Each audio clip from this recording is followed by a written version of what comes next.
Hello বন্ধুরা, কেমন আছো? আশা করি প্রত্যেকেই ভালো আছো। আজকে আরও একটা বড় ভিডিও নিয়ে চলে এলাম। প্রথমে শুরুটা একটু অন্যরকম করছি। সকালবেলা উঠে বারান্দার গাছে জল দিয়ে তারপর কিছু কাছাকাছি ছিল, কাছাকাছি করে শুকু দিয়ে তারপর রান্নার দিকে যাব। তো এখন যা ওয়েদার, খুব তাড়াতাড়ি সব কিছু শুকিয়ে যাচ্ছে।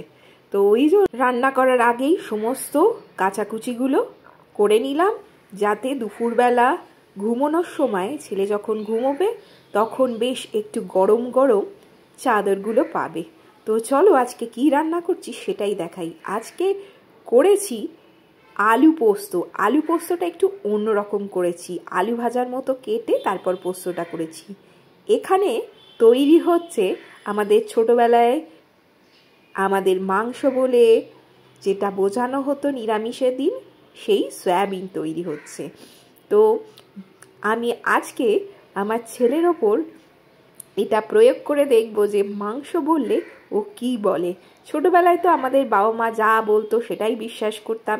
এই যে আজকে কিন্তু মাংস হয়েছে, খেয়ে নে জলদি, তো আনন্দের সাথে খেতাম। তো এটাই আজকে হয়েছে। আর হচ্ছে একটা দারুণ রেসিপি। সেটা কি? সেটা অনেকেই খেতে চায় না, সেটা হচ্ছে মূলোর ঝুড়ি। তো মূলোর ঝুড়িটা কিভাবে করছি সেটা তোমাদেরকে শেয়ার করব। এই মূলোটাকে এখানে আমি একখানেই মূলো নিয়েছি, সাদা মূলো। তো ওটাকে ভালো করে গ্রেটার দিয়ে গ্রেট করে নিয়েছি।